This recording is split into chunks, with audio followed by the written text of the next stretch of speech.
नमस्कार मंडळी, मायबोली मराठी न्यूज या आपल्या चॅनलमध्ये आपणा सर्वांचं अगदी मनापासून स्वागत आहे। कदाचित तुमचे डॉक्टर तुम्हाला स्पष्टपणे सांगत नसतील। जर तुम्ही आरोग्यासाठी चांगलं आहे या समजुतीने रोज फळे खात असाल, पण तरीही तुमची क्रिएटिनिनची पातळी वाढत असेल, तर लक्षपूर्वक ऐकणं गरजेचं आहे। तुमचे पाय अजूनही सुजलेले आहेत का? तुम्हाला अजूनही थकवा जाणवतो का? रात्री पाय जड वाटतात का? आणि तुमच्या किडनीचं कार्य कमकुवत होत असल्याचा इशारा डॉक्टरांनी दिला आहे का? सत्य हे आहे की वयाच्या 60 वर्षानंतर विशेषतः जर तुमची मूत्रपिंडे आधीच कमकुवत असतील, तर प्रत्येक फळ तितकंसं सुरक्षित नसतं जितकं तुम्हाला ते वाटतं।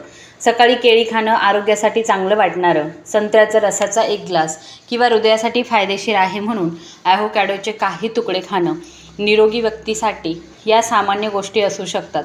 पण ज्यांचं क्रिएटिनिन जास्त आहे किंवा ज्यांना पोटॅशियमचं प्रमाण नियंत्रित करायचं आहे, त्यांच्यासाठी ही फळे मूत्रपिंडावरती अतिरिक्त ताण आणू शकतात। ती रक्तातील पोटॅशियमची पातळी वाढवू शकतात आणि जेव्हा पोटॅशियमचं प्रमाण खूप वाढतं तेव्हा शरीर धोक्याचे संकेत देऊ लागतं, ज्याकडे अनेक लोक दुर्लक्ष करतात, जसं की थकवा, स्नायू कमकुवत होणं, हृदयाचे ठोके अनियमित होणं, पाय सुजणं, लघवीचं प्रमाण कमी होणं आणि झोप नीट न लागणं। सर्वात चिंतेची बाब म्हणजे तुम्हाला कदाचित वाटत असेल की तुम्ही काहीही चुकीचं करत नाही आहात, तुम्ही कँडी खात नाही आहात, सोडा पित नाही आहात किंवा आरोग्याचं नुकसान करण्याचा प्रयत्न करत नाही आहात। तुम्हाला वाटतं की तुम्ही सकस आहार घेत आहात, पण कधीकधी ज्या अन्नाला तुम्ही हेल्दी किंवा सकस मानता तेच अन्न सध्या तुमच्या मूत्रपिंडासाठी योग्य नसू शकतं। आजच्या व्हिडिओमध्ये मी तुम्हाला अशी 3 फळे सांगणार आहे ज्यांच्या बाबतीत कमकुवत मूत्रपिंड असलेल्या लोकांनी खूप काळजी घेतली पाहिजे, आणि अशी 3 फळेही सांगेन जी मूत्रपिंडासाठी सुरक्षित आणि अधिक योग्य पर्याय ठरू शकतात। व्हिडिओ शेवटपर्यंत बघा, कारण या यादीतील सर्वात आश्चर्यकारक फळ कदाचित तुमच्या रोजच्या नाश्त्याचा भाग असू शकतं। फळांबद्दल बोलण्यापूर्वी मला तुम्हाला एक महत्त्वाची गोष्ट समजावून सांगायची आहे। सर्वच फळे वाईट नसतात। निरोगी व्यक्तीसाठी केळी, संत्री आणि ॲव्होकॅडो हे सामान्य अन्नपदार्थ असू शकतात, पण ज्यांना मूत्रपिंडाच्या समस्या आहेत, क्रिएटिनिन जास्त आहे, जुनाट मूत्रपिंड विकार आहे आणि ज्यांच्या डॉक्टरांनी पोटॅशियम नियंत्रित करण्यास सांगितलं आहे, त्यांच्यासाठी परिस्थिती वेगळी असते। अशा वेळी तुमची मूत्रपिंडे खनिजांचं गाळण पूर्वी इतक्या चांगल्या प्रकारे करू शकत नाही। तुमच्या मूत्रपिंडाची तुलना 2 शांतपणे काम करणाऱ्या फिल्टर्सशी करा। ती रात्रंदिवस काम करतात। जेव्हा ती निरोगी असतात तेव्हा ती शरीरातील टाकाऊ पदार्थ बाहेर टाकतात, द्रवांचं संतुलन राखतात, खनिजांचं प्रमाण नियंत्रित करतात आणि रक्त स्वच्छ ठेवण्यासही मदत करतात। परंतु वयाच्या 60 वर्षांनंतर, विशेषतः जर तुम्हाला उच्च रक्तदाब, मधुमेह, कोलेस्ट्रॉलची समस्या किंवा मूत्रपिंडाचा आजार असेल, तर शरीरातील हे फिल्टर्स कमकुवत होऊ शकतात। त्यामुळे ते सर्व गोष्टींवरती वेगाने प्रक्रिया करू शकत नाही। पहिलं फळ आहे ते म्हणजे केळी। केळी हे एक सामान्य फळ आहे।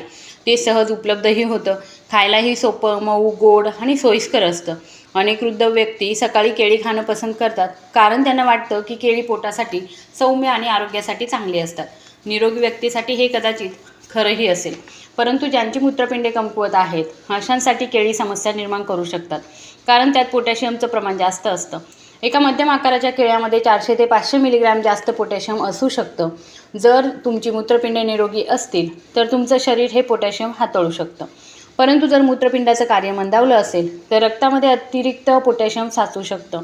जेव्हा पोटॅशियमचं प्रमाण खूप वाढतं तेव्हा शरीरामध्ये असामान्य थकवा, स्नायूंची कमजोरी, बधीरपणा किंवा मुंग्या येणं, हृदयाचे ठोके वेगाने पडणं किंवा हृदयाची लय अनियमित होणं अशी लक्षणे दिसू शकतात। यातील अनेक लक्षणांकडे सहज दुर्लक्ष केलं जाऊ शकतं। वृद्ध व्यक्तींना असं वाटू शकतं की हे केवळ वाढत्या वयामुळे, अपुऱ्या झोपेमुळे किंवा हवामानामुळे होत आहे, परंतु काही वेळा हे लक्षण असू शकतं की शरीराला खनिजांचा समतोल राखण्यात अडचण येऊ शकते। मी अशा अनेक लोकांना भेटले आहे जे दररोज केळी खातात, कारण त्यांचा असा विश्वास असतो की केळी हृदय, स्नायू आणि ऊर्जेसाठी चांगली असतात। परंतु जेव्हा क्रिएटिनिनची पातळी वाढलेली असते आणि पोटॅशियमवर नियंत्रण ठेवणं आवश्यक असतं, तेव्हा दररोज केळी खाणं हा योग्य पर्याय नसू शकतो। जर तुमचं क्रिएटिनिन जास्त असेल किंवा डॉक्टरांनी तुम्हाला पोटॅशियमच्या प्रमाणाकडे लक्ष देण्यास सांगितलं असेल, तर केळी तुमच्यासाठी सुरक्षित आहेत का? तुम्ही किती प्रमाणामध्ये ती खाऊ शकता आणि त्याऐवजी दुसरं एखादं फळ निवडावं का? याबद्दल डॉक्टरांचा सल्ला नक्की घ्या। फळं ही कोणत्याही प्रमाणामध्ये खाणं नेहमीच चांगलं असतं असं समजू नका। मूत्रपिंडाच्या आजाराच्या बाबतीत फळांचा प्रकार आणि त्याचे प्रमाण या गोष्टी महत्त्वाच्या असतात। दुसरं फळ ज्याबाबत काळजी घेणं आवश्यक आहे ते म्हणजे संत्री किंवा मग संत्र्याचा रस. अनेक लोकांना याने आश्चर्य वाटतं. आपल्यापैकी अनेकांनी ऐकलं आहे की संत्र्याचा रस हा आरोग्यासाठी चांगला असतो. सर्दी झाली की संत्र्याचा रस प्यावा, थकवा जाणवल्यास संत्र्याचा रस प्यावा, सकाळी उठल्यावर व्हिटॅमिन सी साठी संत्र्याचा रस प्यावा असं सांगितलं जातं. परंतु ज्यांची मूत्रपिंडे कमकुवत आहे त्यांच्यासाठी संत्र्याचा रस हा सर्वोत्तम पर्याय नसू शकतो. संत्र्यामध्ये पोटॅशियम असतं आणि संत्र्याच्या रसाबाबत अधिक काळजी घेणं आवश्यक असतं, कारण एका ग्लास रसामध्ये अनेक संत्र्यांमधील पोटॅशियमचं प्रमाण असू शकतं. जेव्हा तुम्ही संपूर्ण संत्री खाता तेव्हा तुम्हाला त्यासोबत फायबर देखील मिळत असतं. अन्न हळू चावून खाल्ल्याने पोट लवकर भरल्यासारखं वाटतं, मात्र संत्र्याचा रस पिताना नकळतपणे शरीरामध्ये गरजेपेक्षा जास्त साखर आणि पोटॅशियम जाऊ शकते. ज्यांना पोटॅशियमचं प्रमाण नियंत्रित ठेवण्याची गरज आहे त्यांच्यासाठी यामुळे शरीराचा समतोल राखणं कठीण होऊ शकतं. संत्र्याच्या रसामध्ये नैसर्गिक साखरही असते. जर तुम्ही तो वारंवार आणि विशेषतः मोठ्या प्रमाणामध्ये प्यायलात तर त्याचा रक्तातील साखरेच्या पातळीवरती परिणाम होऊ शकतो आणि मधुमेह हे मूत्रपिंडाच्या समस्यांचं एक प्रमुख कारण आहे. त्यामुळे जर तुम्हाला मूत्रपिंडाचा आजार असेल, क्रिएटिनिनची पातळी वाढलेली असेल किंवा तुमच्या डॉक्टरांनी तुम्हाला पोटॅशियमचं प्रमाण नियंत्रित करण्यास आणि संत्री व विशेषतः संत्र्याच्या रसाबाबत काळजी घेण्यास सांगितलेलं असेल, प्रत्येकाने त्याचं पूर्णपणे सेवन टाळलं पाहिजे असं नाही, परंतु ज्यांची किडनी कमकुवत आहे अशा अनेकांसाठी दररोज सकाळी संत्र्याचा रस पिणं योग्य ठरू शकत नाही. जर तुम्हाला फळांची आंबट गोड चव आवडत असेल तर स्ट्रॉबेरी, सफरचंद किंवा कमी पोटॅशियम असलेली इतर फळे मर्यादित प्रमाणामध्ये तुमच्यासाठी अधिक योग्य ठरतील. याबद्दल तुम्ही तुमच्या डॉक्टरांचा किंवा आहार तज्ज्ञांचा सल्लासुद्धा घेऊ शकता. तिसरं फळ आहे ते म्हणजे ॲव्होकॅडो. ॲव्होकॅडो खूप लोकप्रिय आहे. अनेक लोक टोस्टवर ॲव्होकॅडो खातात, त्याची स्मूदी बनवतात, सॅलडमध्ये घालतात किंवा हृदय, मेंदू आणि वजन नियंत्रणासाठी ते फायदेशीर आहेत म्हणून त्याचं सेवन करतात. हे खरं आहे की ॲव्होकॅडोमध्ये मोनोअनसॅच्युरेटेड फॅट असतं, जे अनेक आरोग्यदायी आहार पद्धतींमध्ये उपयुक्त ठरू शकतं. परंतु ज्यांची मूत्रपिंडे कमकुवत आहे त्यांच्यासाठी पोटॅशियमचं प्रमाण ही सर्वात महत्त्वाची चिंतेची बाब आहे. ॲव्होकॅडोमध्ये पोटॅशियमचं प्रमाण खूप जास्त असतं. एका मध्यम आकाराच्या ॲव्होकॅडोमध्ये केळ्याच्या तुलनेमध्ये जवळपास दुप्पट पोटॅशियम असू शकतं.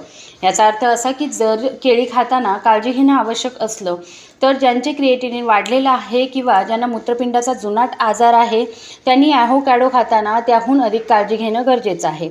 अनेक लोकांना हे माहीत नसतं. त्यांना वाटतं की ॲव्होकॅडो हे एक सुपर फूड आहे, त्यामुळे ते जितकं जास्त खावं तितकं ते चांगलं. परंतु मूत्रपिंडाच्या आरोग्यासाठी आहारामध्ये एखादा पदार्थ एका व्यक्तीसाठी चांगला असू शकतो तर दुसऱ्यासाठी योग्य नसू शकतो. निरोगी व्यक्तीसाठी ॲव्होकॅडो हा एक चांगला आहार असू शकतो, परंतु ज्यांना पोटॅशियमवर नियंत्रण ठेवावं लागतं त्यांच्यासाठी ॲव्होकॅडोमुळे शरीरातील एकूण पोटॅशियमचं प्रमाण खूप वाढू शकतं. जर तुम्हाला ॲव्होकॅडो आवडत असेल तर घाबरून जाऊ नका. सुरक्षित प्रमाणाबद्दल तुमच्या डॉक्टरांशी चर्चा करा. काही लोक कदाचित अधूनमधून अगदी थोडंसं ॲव्होकॅडो खाऊ शकत असतील, तर काहींना ते जवळजवळ पूर्णपणे टाळावं लागू शकतं.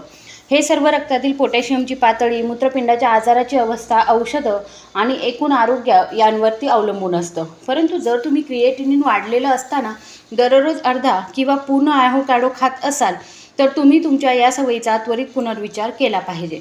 आता फळांव्यतिरिक्त मी अशा 3 साध्या सवयी सांगणार आहे ज्या तुमच्या शरीराला आधार देऊ शकतात आणि दररोज तुमच्या मूत्रपिंडाची काळजी घेण्यास मदत करू शकतात. पहिली सवय म्हणजे कमरेच्या खालच्या भागाची हलक्या हाताने मालिश करणं. मूत्रपिंड हे पाठीच्या कण्यालगत कमरेच्या वरच्या भागामध्ये दोन्ही बाजूंना स्थित असतात. तुम्हाला तिथे जोरात दाब देण्याची किंवा वेदनादायक दाब देण्याची गरज नाही. फक्त तुमच्या हातांनी कमरेच्या खालच्या भागावर काही मिनिटे लहान गोलाकार हालचाली करत हलकेच मालिश करा. हा मूत्रपिंडाच्या आजारावरील उपचार नाही, परंतु यामुळे तुम्हाला आराम मिळू शकतो. कमरेच्या खालच्या भागातील ताठरपणा कमी होऊ शकतो, रक्ताभिसरण सुधारण्यास मदत होऊ शकते आणि शरीराला अधिक आरामदायीसुद्धा वाटू शकतं.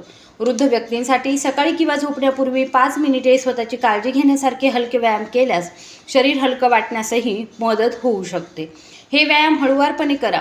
जर तुम्हाला पाठीचा तीव्र त्रास, ऑस्टिओपोरोसिस किंवा मग मणक्याचा समस्या असतील किंवा वेदना वाढल्यास हे थांबवा आणि डॉक्टरांचा सल्ला घ्या. दुसरी सवय आहे ते म्हणजे दीर्घ श्वास घेणं. हे ऐकायला सोपं वाटतं, परंतु हळू श्वास घेतल्याने तणाव कमी होण्यास, रक्तदाब नियंत्रित राहण्यास आणि शरीराला शांत करण्यास मदत होऊ शकते. हे कसं करायचं ते इथे मी तुम्हाला सांगणार आहे. 4 सेकंद नाकाने श्वास आत घ्या, 2 सेकंद श्वास आपल्या नाकामध्ये रोखून धरा, त्यानंतर 6 सेकंद तोंडावाटे हळूहळू तो श्वास बाहेर सोडा. दररोज सकाळी याची 10 वेळा पुनरावृत्ती करायची आहे. तणावाच्या वेळी रक्तदाब वाढू शकतो. उच्च रक्तदाब हा अशा महत्त्वाच्या घटकांपैकी एक आहे ज्यामुळे कालांतराने मूत्रपिंड कमकुवत होऊ शकतात. म्हणूनच तणावाचं व्यवस्थापन करणं हा मूत्रपिंडाच्या काळजीचा एक भाग आहे. यासाठी तुम्हाला कोणत्याही क्लिष्ट गोष्टींची गरज नाही. फक्त शांत बसा, एक हात पोटावर ठेवा, हळू श्वास घ्या आणि शरीराला शांत होण्यासाठी काही मिनिटे द्या. तिसरी सवय म्हणजे योग्य प्रकारे पाणी पिणं. अनेक लोकांना वाटतं की मूत्रपिंड निरोगी ठेवणं म्हणजे फक्त भरपूर पाणी पिणं हे आहे, परंतु ज्यांचं मूत्रपिंड कमकुवत आहे त्यांच्यासाठी हे नेहमीच खरं नसतं. जर तुम्ही खूप कमी पाणी प्यायलात तर शरीरामध्ये पाण्याची कमतरता होऊ शकते, लघवीचा रंग गडद होऊ शकतो आणि शरीरात पाण्याची द्रव्याची पातळी जी आहे ती कमी असतानाही मूत्रपिंडांना काम करावं लागू शकतं. परंतु जर तुम्ही खूप जास्त पाणी प्यायलात, विशेषतः जेव्हा मूत्रपिंड द्रव पदार्थ बाहेर काढण्यास सक्षम नसतात, तेव्हा शरीर पाणी साठवून ठेवू शकतं. यामुळे सूज येणं, रक्तदाब वाढणं, अस्वस्थता जाणवणं यांसारख्या समस्या उद्भवू शकतात. त्यामुळे प्रत्येकासाठी पाण्याची योग्य मात्रा सारखी नसते. काही लोकांना जास्त पाण्याची गरज असते, काहींना द्रव पदार्थांचं प्रमाण मर्यादित ठेवावं लागतं, काहींना सूप, दूध, चहा, कॉफी आणि फळांमधील पाण्याचं प्रमाणही मोजावं लागतं. हे सर्व किडनीच्या आजाराची अवस्था, लघवीचे प्रमाण, सूज, रक्तदाब, हृदयाचं आरोग्य आणि औषधे यांवर अवलंबून असतं. सर्वात उत्तम उपाय म्हणजे तुमच्या डॉक्टरांना किंवा आहार तज्ज्ञांना विचारणं. माझ्या मूत्रपिंडाच्या स्थितीनुसार मी दररोज किती पाणी प्यावं आणि पाणी पिताना ते दिवसभर थोडं थोडं घोट घोट करून प्यावं. खूप तहान लागेपर्यंत वाट पाहू नका आणि त्यानंतर एकदम खूप पाणी पिऊ नका. हळूहळू पाणी प्यायल्याने शरीराला द्रव पदार्थांचं व्यवस्थापन अधिक चांगल्या प्रकारे करण्यास मदत होऊ शकते. आता आपण सर्वात महत्त्वाचे मुद्दे एकत्र आणूया. जर तुमच्या शरीरामध्ये क्रिएटिनिनचं प्रमाण जास्त असेल, किडनी कमकुवत असेल किंवा तुमचे डॉक्टर तुमच्या किडनीच्या आरोग्यावर लक्ष ठेवून असतील तर तुम्हाला फळांच्या बाबतीत अधिक काळजी घेणं आवश्यक आहे. तुम्ही किडनीसाठी अनुकूल असलेल्या 3 फळांचा विचार करू शकता.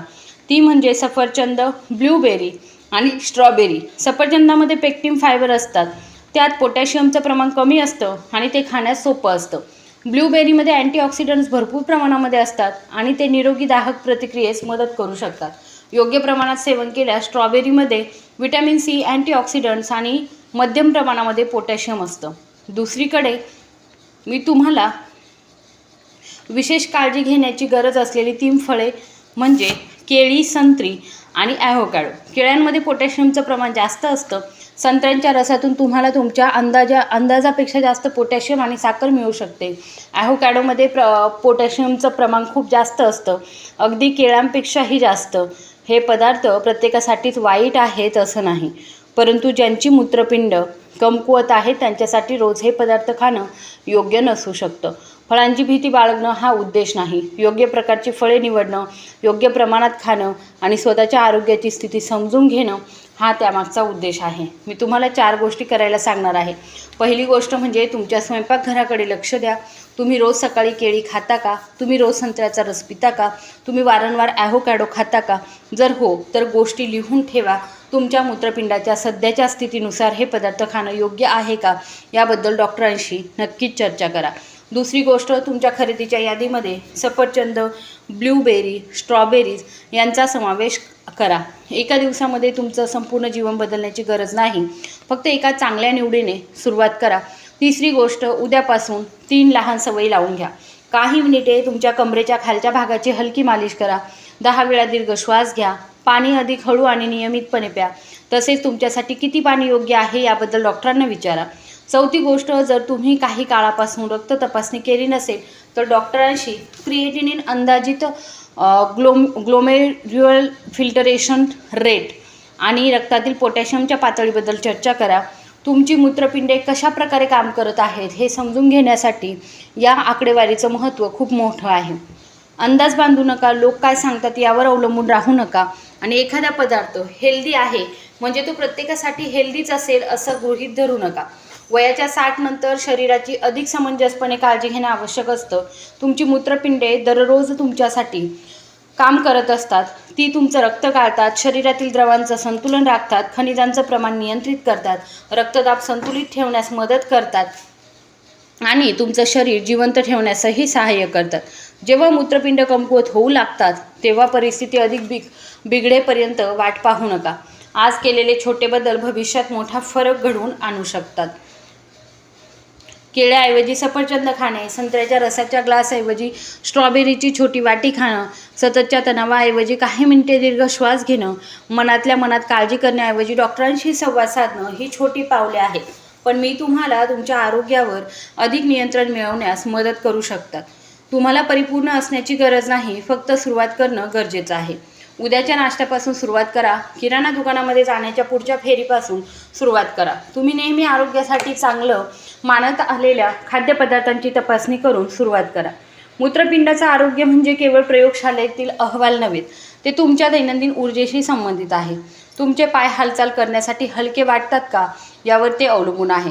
तुमची झोप शांत लागते का हे महत्त्वाचं आहे. स्वतंत्रपणे जगण्याची आणि मुलं व नातवंडांसोबत वेळ घालवण्याची ताकद तुमच्यात आहे का हेही महत्त्वाचं आहे. या व्हिडिओमधून जर तुम्हाला एकच गोष्ट लक्षात ठेवायची असेल तर ती हीच ठेवा, फळे म्हणजे आपोआपच मूत्रपिंडासाठी चांगली असतात असं नाही, आणि वयाच्या 60 नंतर आरोग्यासाठी चांगले मानले जाणारे प्रत्येक अन्न तुमच्या शरीरासाठी योग्य असेलच असं सुद्धा नाही. सर्वात महत्त्वाचा प्रश्न हा आहे की सध्या तुमच्या मूत्रपिंडाची स्थिती नक्की काय आहे. एखाद्या व्यक्तीसाठी केळं हा नाश्त्याचा सामान्य भाग असू शकतो, पण दुसऱ्या व्यक्तीसाठी ते अतिरिक्त पोटॅशियम ठरू शकतं, ज्यावर मूत्रपिंड नीट प्रक्रिया करू शकत नाही. संत्र्याचा रस हे सकाळचं एक परिचित पेय असू शकतं, पण जर तुमची मूत्रपिंड कमकुवत असतील तर खनिजांचा समतोल राखण्यासाठी तुमच्या शरीराला अधिक कष्ट करावे लागू शकतात. ॲव्होकॅडो अनेक आहारांमध्ये चांगला मानला जातो, पण ज्यांना पोटॅशियमचं प्रमाण नियंत्रित ठेवण्याची गरज आहे त्यांच्यासाठी तो रोजच्या आहारातील सुरक्षित पर्याय नसू शकतो. अनेक वृद्ध व्यक्तींच्या बाबतीत हीच गोष्ट सर्वात जास्त त्रासदायक ठरते. ते काही चुकीचे पदार्थ किंवा चुकीच्या गोष्टी करण्याचा प्रयत्न करत नसतात. ते बेफिकीरपणे खात असतात. ते फक्त अशा गोष्टींचं पालन करत असतात ज्यांना एकेकाळी आरोग्यासाठी चांगलं असं सांगितलं गेलं होतं. पण वयाच्या 60 नंतर शरीर हे 30 किंवा 40 वर्षांच्या वयातील शरीरासारखं नसतं.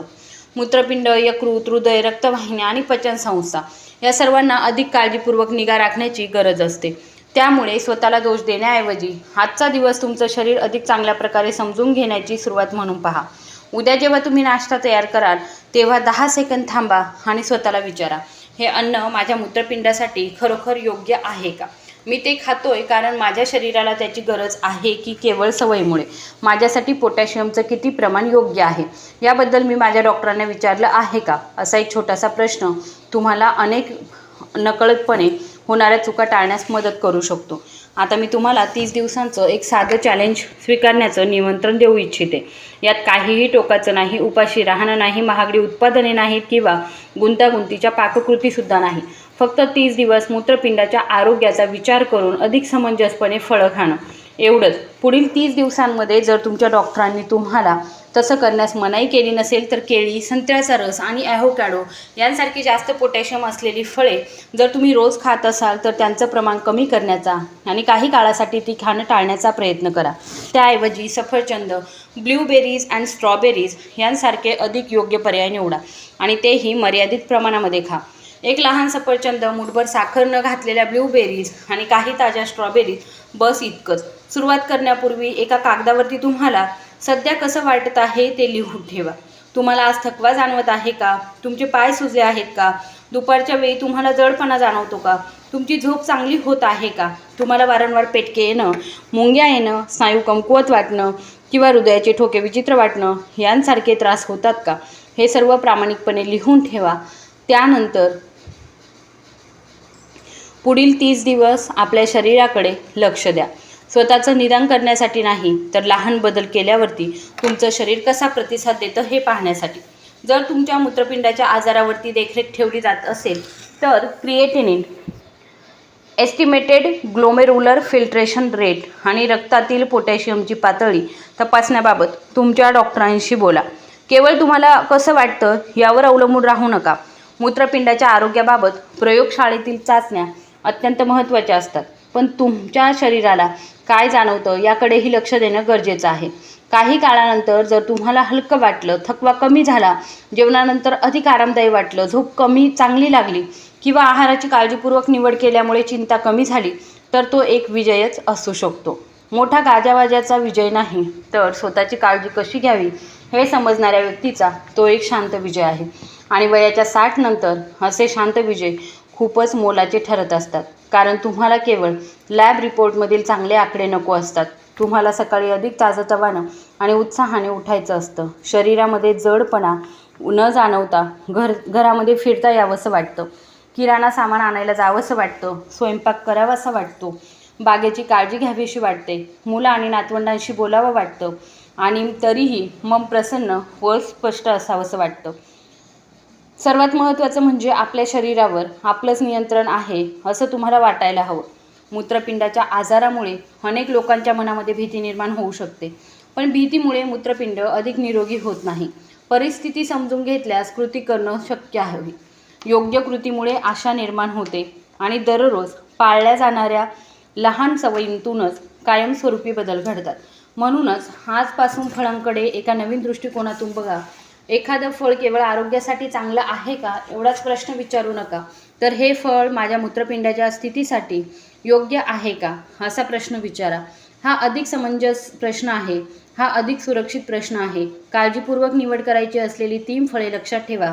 केळी, संत्र्याचा रस आणि ॲव्होकॅडो. ती सर्वांसाठीच हानिकारक आहेत म्हणून नाही, तर त्यांचे क्रिएटिनिन जास्त आहे.